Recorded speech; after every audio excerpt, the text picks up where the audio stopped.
well, let me say, this is our Tibetan yoga study. I know in the abstract it claims our yoga study. That's a different study, and I think it's important to understand the specific modalities as we study these mind-body practices. We have Anthony Anderson trying to study specific modalities from different traditions, including Qigong from China, Tibetan yoga, Tsalung Trungpa from Tibet, Indian yoga, Hatha yoga, in this case, is coming from the Vyasa from the Tibetan tradition. And I think it's important to understand that there are different modalities. So as we know, mind-body practices are being a very important part of complementary integrated medicine.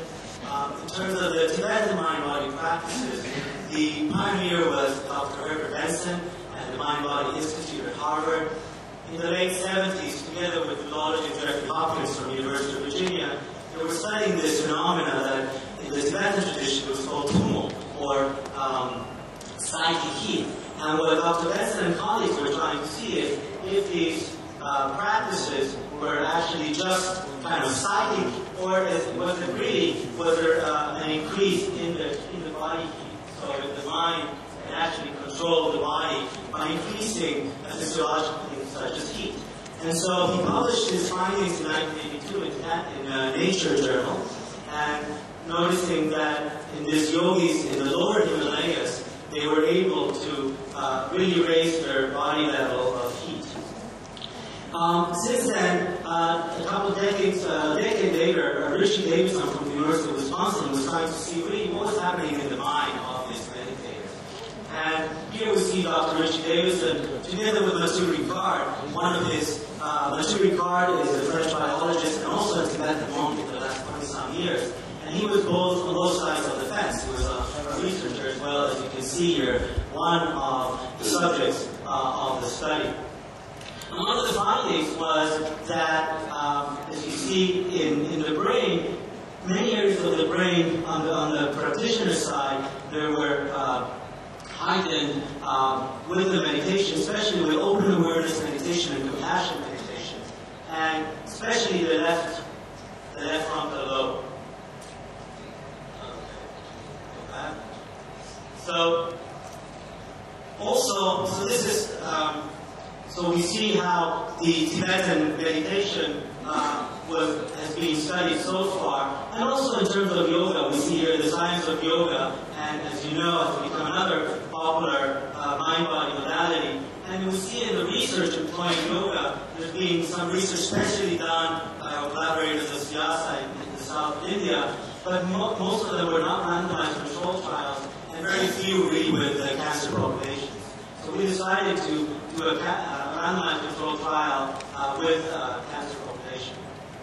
So what is yoga? Yoga from the Sanskrit is a Sanskrit word that means union, or to join, or yoke. But it also means practice, and its deepest sense it means primordial knowledge or understanding.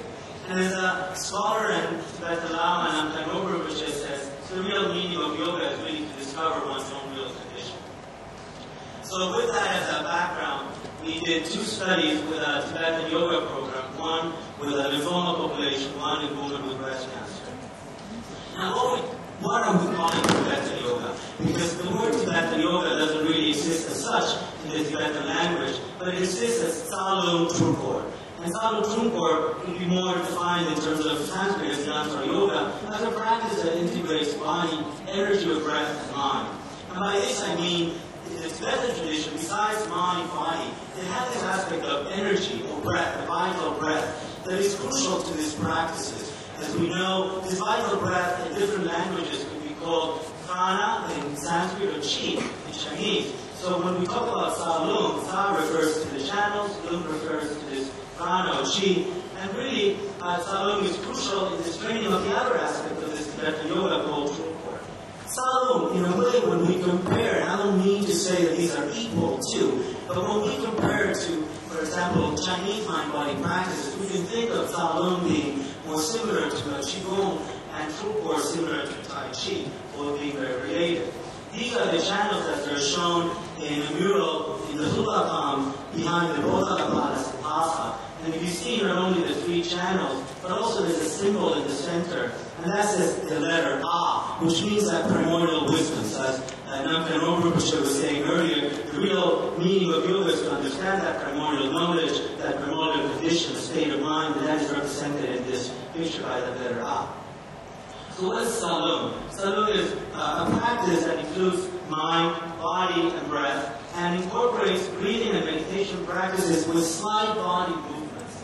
There's 5 movements that actually relate to Tibetan medicine, to the Tibetan medicine system, as well as the Ayurveda Indian system of the 5 kinds of breath, and upward moving and downward moving, and fire breath, as well as pervasive breath and life force breath. And each movement relates to one of these 5 breaths, and also to the 5 different chakras or energetic points in the system, the body system, the subtle body system. There's also a particular pattern of breathing, as you can see here. You start by inhaling, and then you do a soft breathing and focus on a particular chakra. Then you do the particular